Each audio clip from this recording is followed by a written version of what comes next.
Uno de cada 6 mexicanos cuenta con algún tipo de discapacidad. Es decir, hay 8 millones de personas en nuestro país que cuentan con una o más limitaciones físicas, mentales, intelectuales o sensoriales que no les permiten participar de manera plena en igualdad de condiciones con el resto de nosotros. Nuestra invitada de hoy es Bárbara Anderson, periodista, primera mujer editora del grupo Expansión, que nos cuenta que en 80% de las familias mexicanas vive al menos una persona con discapacidad. Anderson, quien fungiera como directora de innovación editorial en Grupo Milenio, ha sido una de las principales activistas de este tema en nuestro país. Además, es autora del libro Invisibles, en el que relata 24 historias de mexicanos con discapacidad que cumplieron sus sueños. Escúchenla.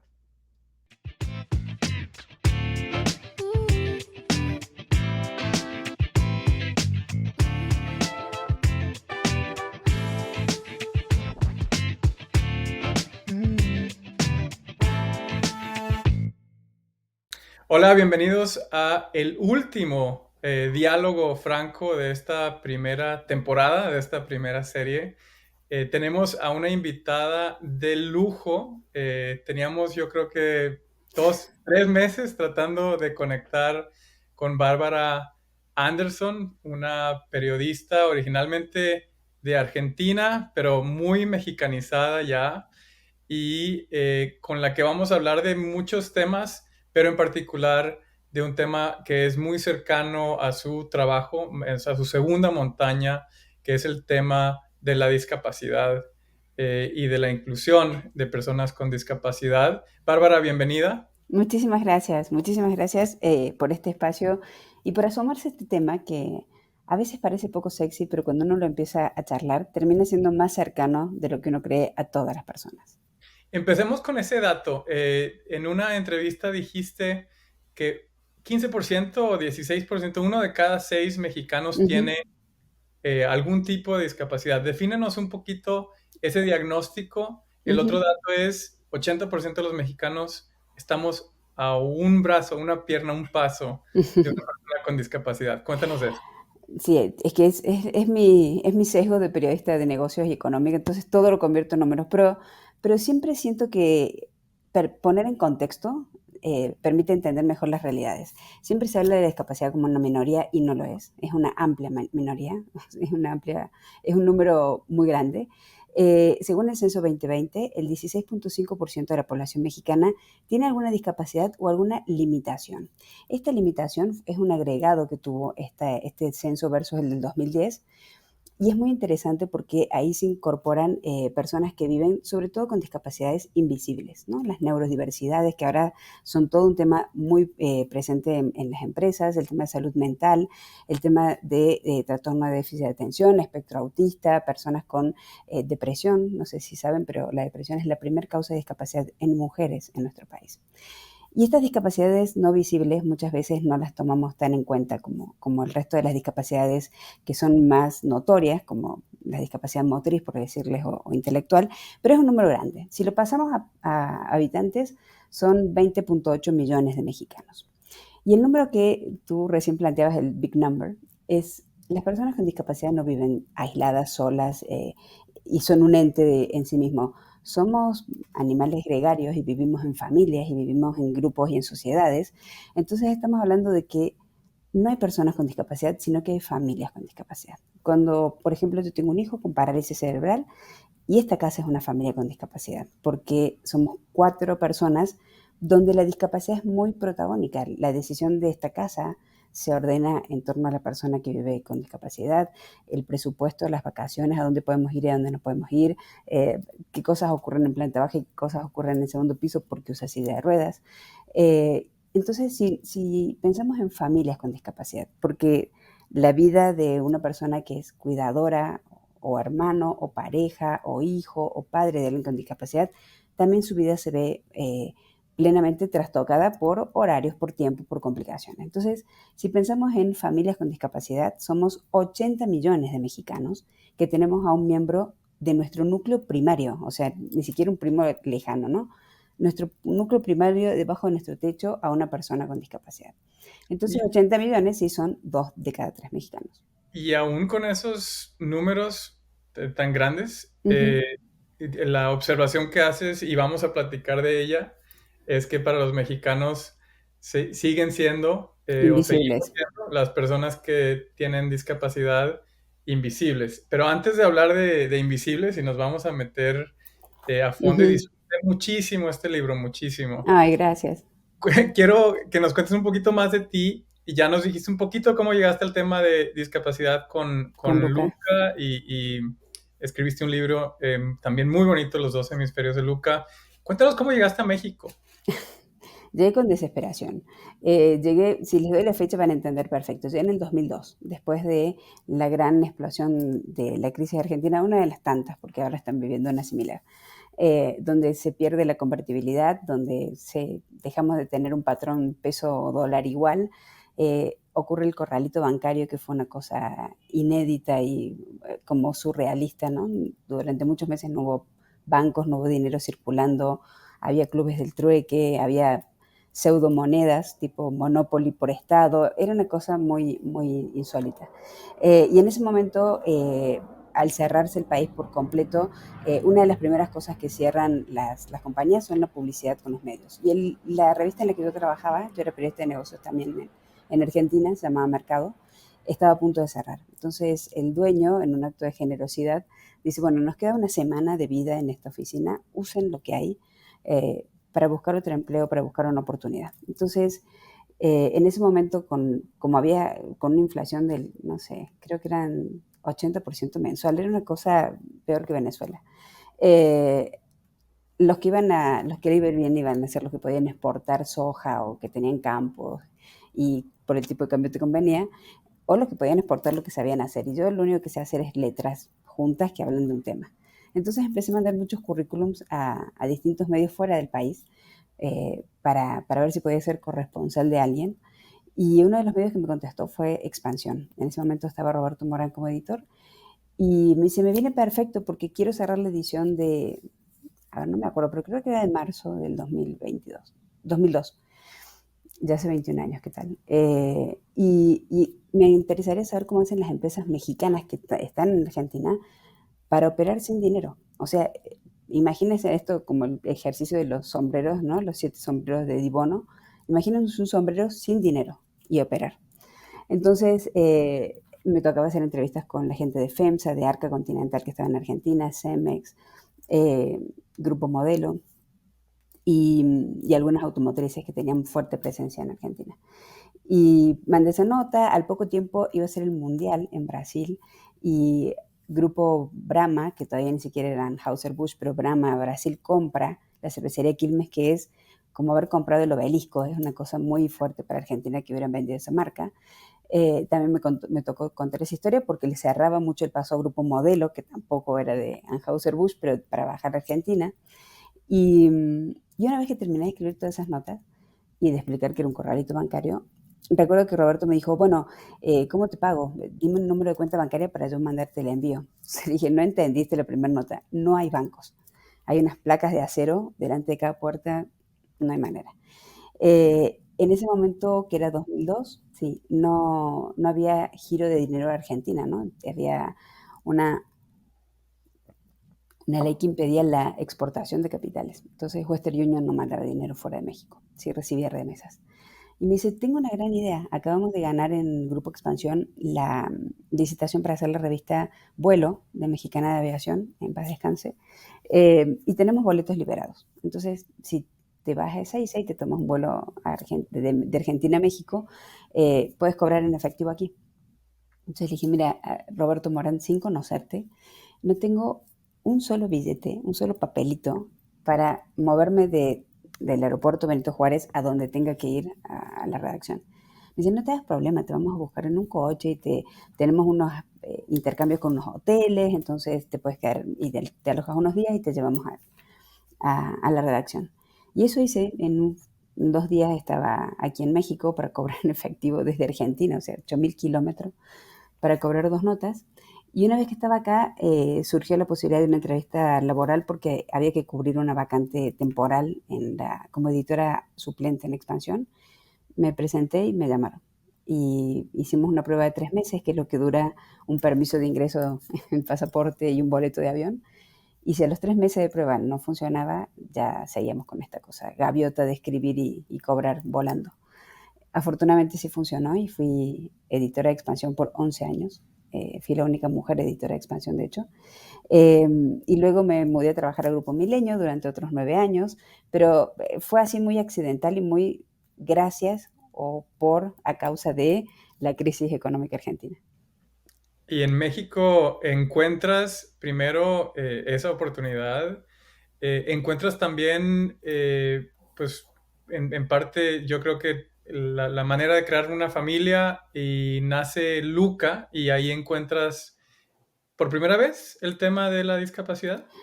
No, curiosamente yo tengo un hermano que tenía cuadriplegia por otras razones, por un accidente, pero la discapacidad vivía en mi casa cuando yo era chica.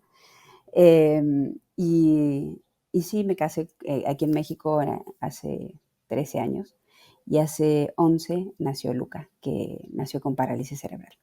Y sí fue mi primer contacto como madre, que es muy distinto cuando uno es hermano, cuando uno es pareja, cuando uno es hijo, a cuando uno es madre. Eh, y en ese momento, la verdad es que la situación de Luca o la discapacidad de Luca me abrió como una ventana a otro universo paralelo, y digo paralelo porque tiene su propia vida, sobre lo que es la discapacidad en México, sobre la falta de información que hay en México, sobre la falta de inclusión que hay en México, en todos los sistemas, desde el poco tacto que tienen los médicos para explicarte una condición, ¿no? No hay diagnósticos amorosos, no hay diagnósticos humanizados, o sea, te lo dicen de las maneras más brutales. eh, y eso se va trasladando en el tiempo. Es el primer diagnóstico que tuve en un cunero de una terapia intensiva hasta hoy ha sido siempre brutal. Las personas con discapacidad en este país tienen que pelear, pero pelear y perder muchas batallas para conseguir escuela, para conseguir acceso a salud, para conseguir moverse libremente, porque no hay rampas, para acceder a seguridad, porque los ministerios públicos no están preparados para recibir a personas con discapacidad. Entonces me choqué con una realidad que el primer artículo de la Constitución mexicana de un país que yo había decidido convertirme en mexicana no se cumplía con las personas con discapacidad. Los mexicanos en México tienen el derecho a salud, educación y justicia, ¿no? Y seguridad, pero hay un asterisco al pie que dice aplicar restricciones. Este 16.5% de las personas no tienen las mismas oportunidades y no pasa nada. Entonces eso empezó a preocuparme un poco más. Un par de años después, como 2 años después de que nació Luca, en el 2013, bueno, 2003, estamos por cumplir ahora una década de la reforma en telecomunicaciones. Me acuerdo que Katia me buscó, Katia Artigues, que es periodista política y que tiene un hijo con síndrome de Down, porque la reforma de telecomunicaciones no iba a ser accesible. Era la primera vez que yo escuchaba la palabra accesibilidad o inclusión. Entonces le dije, no lo entiendo. Me dice, tú eres periodista de negocios y necesito que me ayudes, porque esta parece ser una reforma de negocios, cosa que era, para declarar a dos dominantes, que eran Televisa y Telmex, Telcel y sus hijas. Eh, pero es la oportunidad, porque es una reforma constitucional, ni siquiera una ley, ni un ajuste, para meter un montón de cambios que se necesitan tener. Que haya closed caption, esto que ahora está en automático en todos los televisores, no existía antes del 2003. Que haya cabinas telefónicas bajas, que haya un montón de servicios que tienen que ver con las telecomunicaciones que van a crecer. Hoy estamos hablando de 5G muy fácilmente. En ese momento ni siquiera Telcel era importante para Carlos Slim, pero sí había que pensar a futuro y en eso fue muy visionaria Katia y logramos meter un capítulo entero sobre inclusión y accesibilidad. Algunas cosas se cumplieron, otras no. Eh, y luego hubo una ley que era la Ley de Protección de Niñas, Niños y Adolescentes. Con la primera reforma nos dimos cuenta de que las empresas me atendían a mí y a ella le atendían los diputados y senadores y logramos hacer incidencia. En la segunda también logramos hacer incidencia porque esa ley no incluía a niños con discapacidad. Y luego hubo un par de reformas más, pero a medida que íbamos avanzando, yo ya en esa época estaba en Milenio, le decía a Katia, no somos ni lobistas, no somos abogadas, no sabemos de leyes, tenemos que estar siempre pidiéndole a algún abogado amigo pro bono de derechos humanos que nos ayude a entender cómo escribir una ley o cómo escribir un artículo, cómo meter un adendum en una reglamentación en el diario oficial de la Federación, en el DOF. Dije, deberíamos hacer lo que sabemos hacer, que es periodismo. Y se puede hacer incidencias del periodismo. Hay algo que está muy comprobado, Arturo, que es como dos grandes maneras de disminuir la discriminación en cualquier sociedad.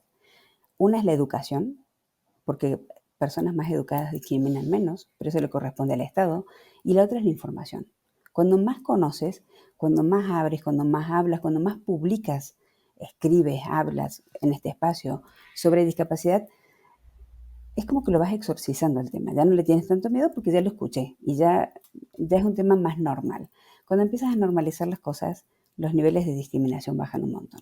Discriminamos porque no conocemos y la discriminación es como una prima hermana del miedo. Lo que te da miedo o lo que te incomoda es lo que tratas de sacar. A veces de manera inconsciente y a veces de manera consciente, pero la discriminación es básicamente eso. Aíslo algo que no entiendo o que no conozco o que no se parece a lo que soy. Entonces decidimos hacer Yo También, que es esta organización, es una asociación civil, una AC, sin fines de lucro, pero cuya única misión es información sobre discapacidad, periodismo de servicios. La discapacidad siempre en todos los medios, las dos venimos de medios de comunicación grandes, se publica un día al año, que es el 3 de diciembre, el Día de la Discapacidad. Van a INEGI, buscan los datos, publican, y el resto del año no.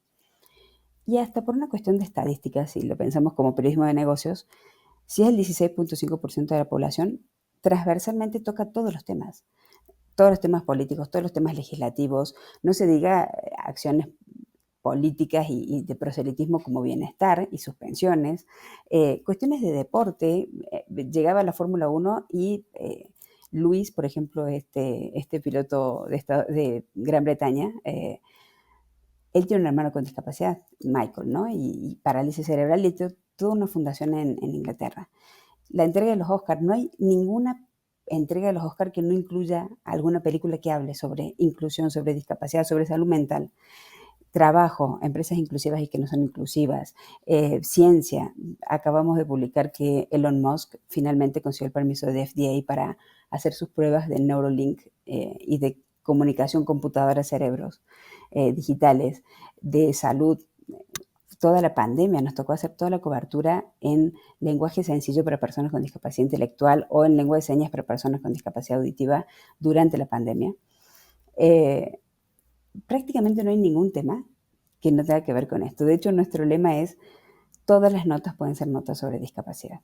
Si antes de que empezáramos este reportaje tú me contabas lo de Mastercard y en el momento se me ocurrió una nota sobre inclusión financiera y algo que está haciendo muy interesante con sus tarjetas Mastercard a nivel internacional. Nos pusimos unos lentes que ahora ya no nos lo podemos quitar, que es encontrar ese espacio, ese 16% que no vemos de los mexicanos, que consumen, que tienen familia, que tienen derechos, aunque no tengan acceso a ellos, que tienen intereses, que son creativos. La discapacidad es un excelente motor para la creatividad. Muchos de los inventos que hoy tenemos y usamos todos los días se los debemos a la discapacidad. Completamente de acuerdo. Hay muchísimo que desempacar aquí. Yo creo que podemos platicar, no sé, medio día, Sí, un día completo. ya lo sé, perdón. No, no, me parece excelente. Hay tres cosas en las que quiero profundizar. Una, hablaste del andamiaje legal, institucional. Tú misma lo dijiste. Los artículos constitucionales de México hablan de igualdad, los Ujú, derechos sociales, pero la implementación de las leyes es lo que cuenta, ¿no? Incluso en la reforma en la que participaron en la de telecomunicaciones, creo que una pregunta que te haría, y ahorita llegamos a ella, es si viste o no un impacto, un cambio en los últimos años o en los años que has estado viviendo en México. Hay un segundo grupo de temas que me parece fascinante, que tiene que ver con cómo usaron sus superpoderes de periodistas para crear esta especie de concientización, Sí. para visibilizar lo invisible y por eso ahora quiero llegar al tercer tema, pero es muy, muy importante eso, los datos, los ejemplos que estás mencionando de otros países, Ujú. toda esa información es fundamental para que veamos cambio en México. Pero lo tercero es que a pesar de todo lo que no se hace en el país y a pesar de esas rampas que no tenemos, en donde seguimos poniendo escaleras para la gente, eh, hay mexicanos que están sobrellevando esas condiciones y superándolas y siendo muy exitosos. Cuéntanos un poquito de estos 24 ejemplos que rescatas en este libro. Sí, ese fue un ejercicio bien interesante que le propuse a la gente de Penguin Random House, que era la editorial donde hice el libro anterior de Luca. Les dije, hay un montón de gente invisible, les hice todo este número que ya me sé tan de memoria de los datos. Les dije, pero a pesar de eso, en un país donde las personas sin discapacidad, incluso, les cuesta mucho cumplir sus sueños, les cuesta mucho conseguir una oportunidad laboral para su talento, un espacio donde florecer, un lugar donde cumplir sus metas, sean las que sean, ¿no? A veces son metas económicas, a veces son metas familiares, a veces son metas personales, hasta de un hobby, un deporte. Entonces dije, si es difícil, imagínense para alguien con discapacidad. Para alguien con discapacidad es 7 veces más difícil o 10 veces más difícil, es exponencial. Hagamos una cosa, hagamos un ejercicio y busquemos a personas que con discapacidad hayan logrado cumplir sus sueños.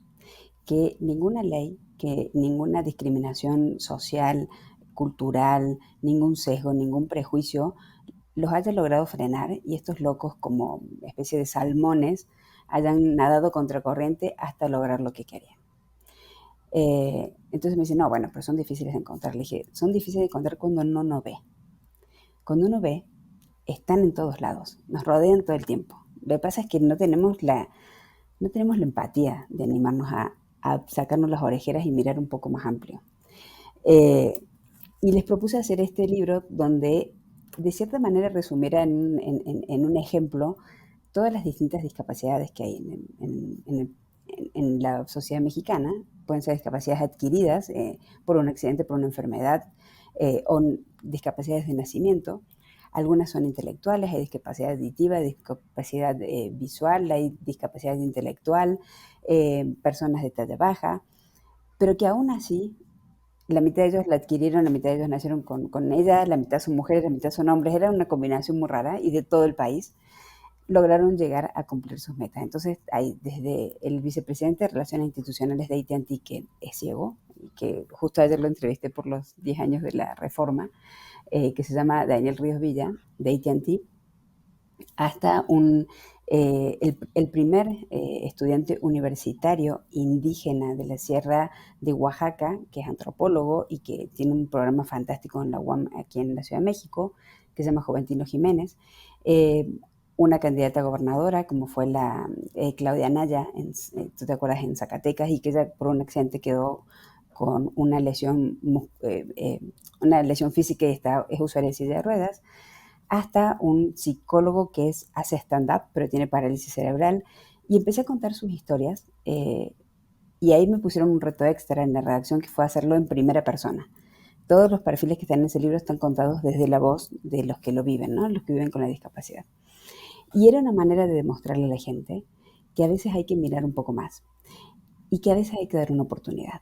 Porque uno de los hilos conductores que tiene este libro es cómo lo hicieron, cómo lograron, a pesar de, en contra de, eh, fuera de, lograr llegar a cometer sus sueños. Y uno de los puntos que fue más revelador de este libro fue que muchas veces las leyes no importan, como decías tú recién, que muchas veces uno se pelea durante meses para una reforma constitucional, que sienten los pilotes sobre las bases, que se va a montar un puente que va a permitir cruzarse, y no termina pasando nada, porque sabemos que las leyes en este país tienen muy pocos dientes, son leyes muy bonitas, pero con muy poca capacidad de aplicación, ¿no? Y se saltan muy fácil. Entonces, cuando ocurren estas cosas, lo que aparece es la humanidad. Lo que aparece son personas que sí creyeron en alguien al lado de ellos que, a pesar de su discapacidad, podía hacer algo. Todos ellos, estas 24 personas, y hay deportistas, y hay ejecutivos, y hay artistas, agradecen a una persona que confió en ellos, a un maestro que los dejó mantenerse en su salón de clases a pesar de su discapacidad. Hoy por hoy, y esto es brutal en México, volvimos a ser la 15ª economía del mundo según el Banco Mundial, pero hoy en México solamente el 25% de los niños en edad escolar con discapacidad, entre 5 y 17 años, van a la escuela. 25%, uno de cada cuatro.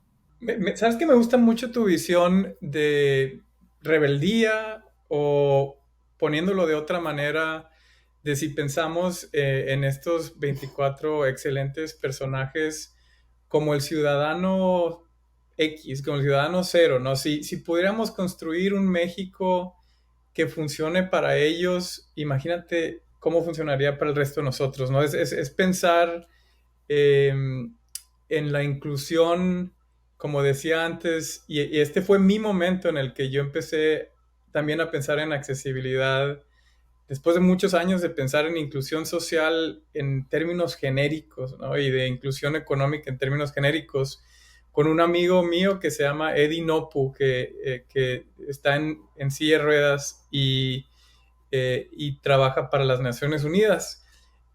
Y platicando un poquito del tema de Ujú. movilidad social, y yo diciéndole, bueno, es que tenemos que construir esas escaleras sociales. Y me paró en mi enunciado y me dijo, no digas Di rampa. escaleras. Sí, y le dije, porque Sí, en sí, inglés así se dice, ¿no? Social ladder. Y le dije, Eddie, ¿por qué? Y me dice, no sé qué obsesión tienen ustedes los que tienen piernas con las escaleras. Y se pueden subir rampas también ustedes. Dije, sí, sí. tienes toda la razón. Hay que dejar de decir escalera social, hay Sí, que sí, sí, decir pero, rampa pero también social. estamos rodeados de esas frases hechas, ¿no? De esas frases hechas que son frases hechas que generan preconceptos o cosas que naturalizamos y hasta que no te toca, hasta que no estás con Eddie y Eddie lo toma graciosamente, recién te das cuenta de ese detalle, ¿no? Ayer justamente en esta entrevista con Daniel Ríos, él, no, él es ciego, tiene un 3% de visión nada más y estaba en un panel sobre la reforma en telecomunicaciones. Entonces el moderador le dice, bueno, me encantaría saber tu punto de vista. Me gustaría que tú nos digas qué ves a mediano plazo con respecto al espectro, ¿no? Que está tan concentrado, que es carísimo en México. Y el tipo se larga a reír, dice, es el verbo que menos puedes usar conmigo, porque si algo no puedo es darte mi punto de vista ni ver a mediano plazo, pero puedo dar mi opinión. Es que estamos muchas veces acostumbrados a eso, ¿no? Y incluso él se mostró un poco raro porque en el panel había muchos más especialistas. Él se autodescribió. Dijo, hola, soy Daniel Ríos Villa, soy una persona de edad mediana, no tengo pelo, uso estos anteojos raros, tengo ceguera y soy vicepresidente de ITENTI. Y toda la gente se quedó muy sorprendida. Entonces dice, lo digo por si alguien ahora está haciendo el streaming y es una persona también ciega. Así es.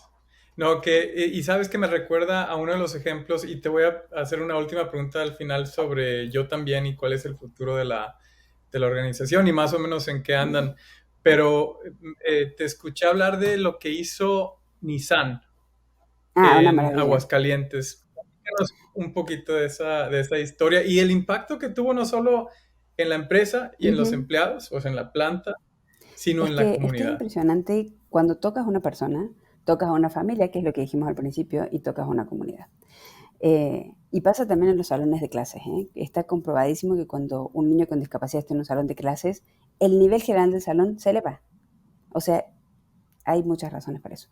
En Nissan fue muy simpático el caso porque en Aguascalientes, donde está todo el complejo de Nissan con Tier 1 y Tier 2 y todo lo que producen ahí, el área de pintura de los vehículos es un área sumamente ruidosa, donde se tienen que poner unos bloqueadores de sonido como en los aeropuertos muy, muy poderosos.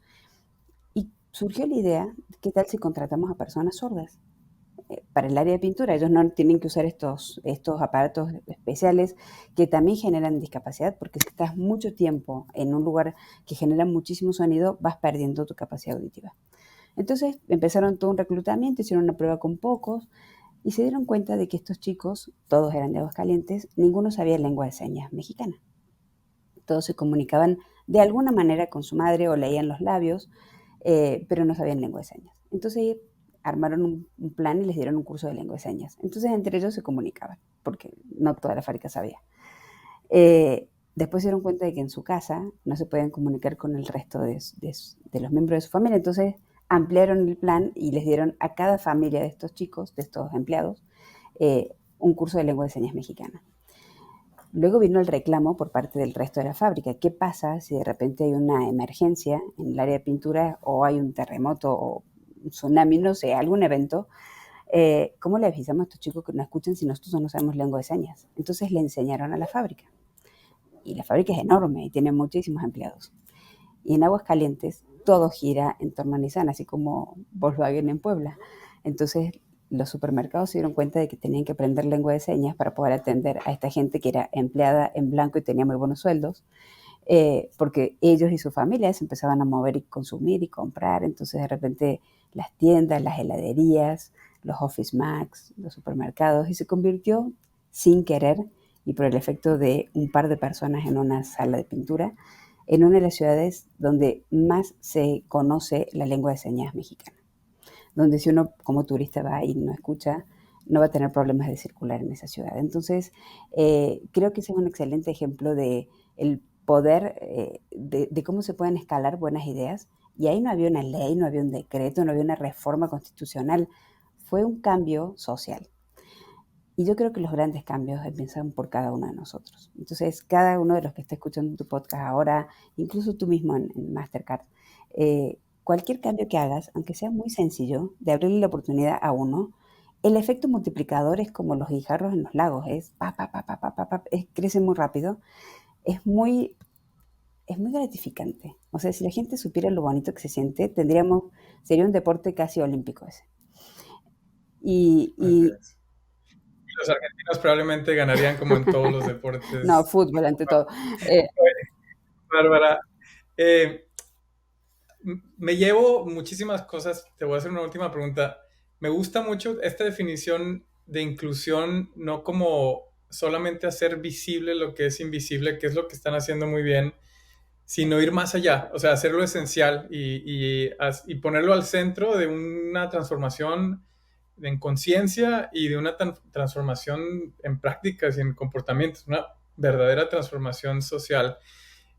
Ustedes están enfocadas con Ujú. Yo también.mx, en este despertar en México, ¿no? En darnos cuenta que a nuestros lados, en casi todas las familias, dos de cada tres familias, en todos nosotros, en cierto espectro, Una hay limitación, sí. un reto, una limitación. ¿En qué podemos ayudar los ciudadanos comunes, las personas que estamos trabajando en temas de inclusión?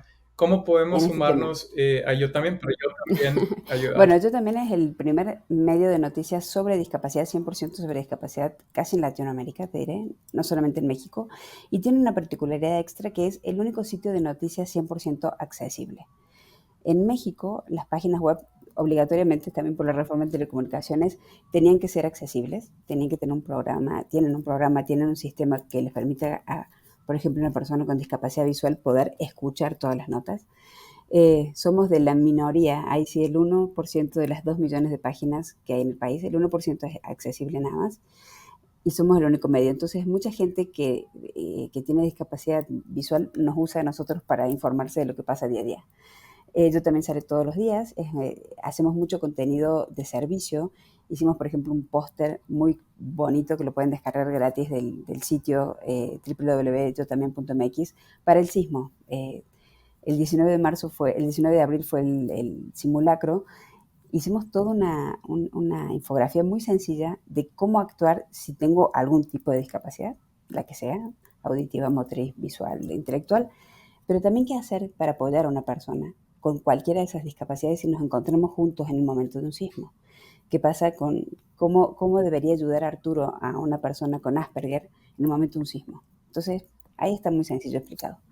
Eh, Trabajamos con muchas empresas, hacemos algunas conferencias sobre sensibilización en estos temas, como estamos hablando ahora.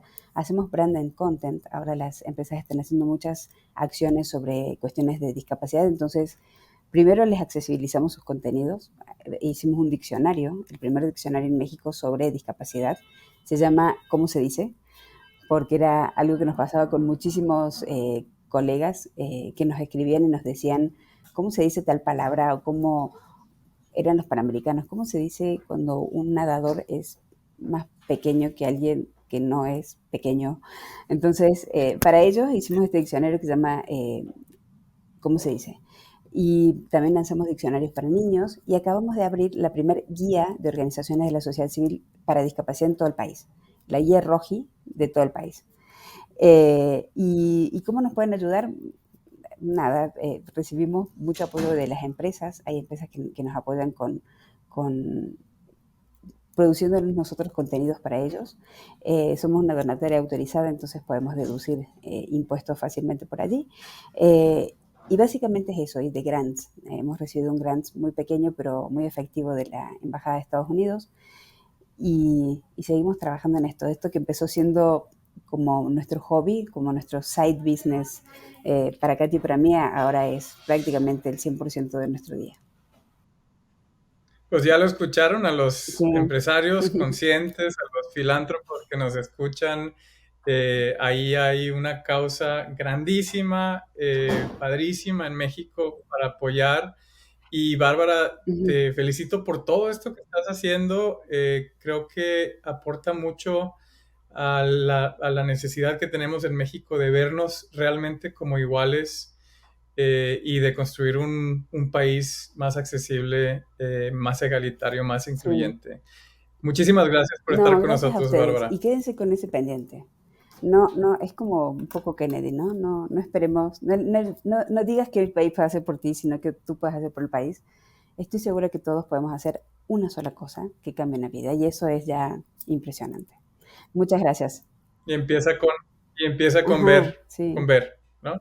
Lo invisible. Muy Gracias a bien, ti. gracias.